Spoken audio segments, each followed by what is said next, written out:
Good evening everyone, welcome back to our channel. मेरा नाम अंशुल है। चले देख लेते हैं कल के लिए क्या प्राइस एक्शन हो सकता है और मार्केट किस डायरेक्शन में मूव कर सकता है। सबसे पहले देख लेते हैं निफ्टी। आज निफ्टी में एक स्लाइड गैप अप ओपनिंग देखने को मिला था और इमीडिएटली एक बाइंग मोमेंटम आया जहाँ पे हमारा एक जो हाई लेवल था, इस लेवल का ब्रेकआउट देता हुआ ऊपर के साइड एक अप ट्रेंड देखने को मिला, जहाँ पे एक 650 के पास एक माइनर सा रेजिस्टेंस लेके थोड़ा सा कंसोलिडेट करके फिर से एक ब्रेकआउट दिया और एक फाइनल रेजिस्टेंस, एक मेजर रेजिस्टेंस 22,700 के पास लिया और एक स्ट्रॉन्ग सेल ऑफ देखने को मिला था। पर इवेंचुअली निफ्टी ने एक रिकवरी दिखाया और यहाँ पे बिटवीन 650 एंड 700 थोड़ा सा रेंज बाउंड हो गया। अगर हम निफ्टी का वाई देखते हैं तो 22,600 पे एक स्ट्रॉन्ग पुट रेटिंग देखने को मिल रहा है, same at 22,500 as well, which is a round level. तो ये लेवल्स एक मेजर सपोर्ट लेवल की तरह काम करेंगे।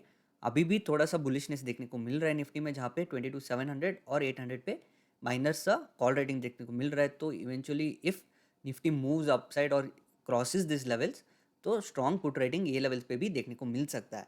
अगर हम चार्ट पे वापस आके एनालाइज करते हैं तो आज का जो इंट्राडे हाई है और एक स्विंग लो है 22,650 के पास, ये पूरा रेंज एक वॉलेटाइल रेंज हो जाएगा निफ्टी के लिए। अगर निफ्टी फ्लैट खुल के ऊपर की साइड ब्रेकआउट देता है तो समवेयर अराउंड 22,775 या 800 के पास एक अगला पॉसिबल रेजिस्टेंस हो सकता है। अगर नीचे के साइड ब्रेकडाउन देता है तो 22,600 और ये जो गैप है 22,550 के पास, ये गैप भी एक स्ट्रॉन्ग सपोर्ट की तरह काम कर सकता है, जहाँ पे निफ्टी एक रिकवरी दिखा सकता है, राइट। अगर निफ्टी में डायरेक्टली एक गैप अप ओपनिंग आता है अबाउट 22,700, तो ये लेवल ही एक रेजिस्टेंस जैसे बिहेव कर सकता है। अगर इसके ऊपर भी निकलता है तो 22,900, 23,000 अगले रेजिस्टेंसेज होंगे। अगर गैप अप खुल के सीधा सेल ऑफ आता है तो 22,700 भी एक सपोर्ट लेवल की तरह काम कर सकता है, या फिर ये जो गैप लेवल है, ये गैप क्लोज करके एक सपोर्ट ले सकता है।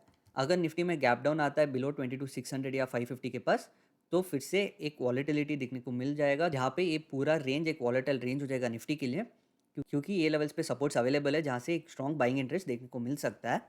अगर हम बैंक निफ्टी की तरफ देखते हैं तो बैंक निफ्टी इतना बुलिश नहीं था जितना निफ्टी था आज के दिन। बैंक निफ्टी पहले गैप अप खुला था, ऑलमोस्ट एक ऑल टाइम हाई लेवल के पास ही खुला था, फिर नीचे के साइड आया, एक गैप क्लोज करके थोड़ा सा कंसोलिडेट करके इवेंचुअली एक सेकेंड हाफ में एक ब्रेकआउट देखने को मिला था, जहाँ पे बैंक निफ्टी ने 48,700 के पास एक नया ऑल टाइम हाई बनाया है। अगर हम बैंक निफ्टी का वाई देखते हैं तो 48,600 के पास एक कॉल रेटिंग देखने को मिल रहा है। अगर हम 48,500 का जो एक राउंड लेवल है, इस लेवल पे देखते हैं तो दोनों कॉल रेटिंग और पुट रेटिंग ऑलमोस्ट सेम है, जहाँ पे एक इनडिसिसिव सिचुएशन देखने को मिल रहा है विच जस्टिफाइज टुडेज साइडवेज मोमेंटम। अगर हम ऊपर के साइड देखते हैं तो डायरेक्टली 49,000 पे एक स्ट्रॉन्ग कॉल रेटिंग देखने को मिल रहा है, जो एक रेजिस्टेंस जैसे बिहेव करेगा। डाउन साइड पे 48,000 एक मेजर डिमांड जोन की तरह काम करेगा। अगर हम चार्ट पे वापस आके एनालाइज करते हैं तो आज का जो हाई है 48,700 जो एटीएच लेवल है, और जो इसका स्विंग लो है, ये पूरा रेंज एक वॉलेटाइल रेंज हो जाएगा बैंक निफ्टी के लिए। अगर बैंक निफ्टी फ्लैट खुल के ऊपर के साइड ब्रेकआउट देता है तो ये 100 पॉइंट स्ट्राइक्स एक माइनर रेजिस्टेंस जैसे बिहेव कर सकते हैं। एक मेजर रेजिस्टेंस 49,000 का जो राउंड लेवल है, ये लेवल एक स्ट्रॉन्ग रेजिस्टेंस, एक बैरियर की तरह बिहेव करेगा। अगर डाउन साइड पे आता है, थोड़ा बेरिशनेस दिखाता है, तो इमीडिएटली 48,500 के पास एक सपोर्ट लेवल है, और ये जो ब्रेकआउट लेवल है 48,300, 400 के पास, ये लेवल भी एक स्ट्रॉन्ग सपोर्ट की तरह काम करेगा, जहाँ पे बैंक निफ्टी इस लेवल का सपोर्ट लेता हुआ ऊपर की साइड फिर से मूव कर सकता है। अगर बैंक निफ्टी में गैप अप ओपनिंग आता है तो हायर चांस ये है कि एक सेल ऑफ आ सकता है। तभी ये जो 48,600, 500 का जो लेवल है, ये लेवल एक सपोर्ट की तरह काम कर सकता है। अगर स्ट्रॉन्ग सेल ऑफ आता है तो 48,300 या फिर 48,000 के पास एक मेजर डिमांड जोन अवेलेबल है। अगर बैंक निफ्टी में गैप डाउन खुलता है बिलो 48,500, तो एक कॉल राइटिंग डोमिनेशन देखने को मिल सकता है, जहाँ पे एक थोड़ा सा पैनिक ट्रिगर होता हुआ देखने को मिल सकता है। पर कहीं ना कहीं ये जो 48,000 का लेवल है या 47,900 का लेवल है, जहाँ से एक स्ट्रॉन्ग बाइंग इंटरेस्ट देखने को मिला था, ये लेवल एक मेजर डिमांड जोन की तरह काम कर सकता है, जहाँ से एक बैंक निफ्टी एक रिकवरी दे सकता है। तो ये होगा हमारा एनालिसिस कल के लिए। Thank you.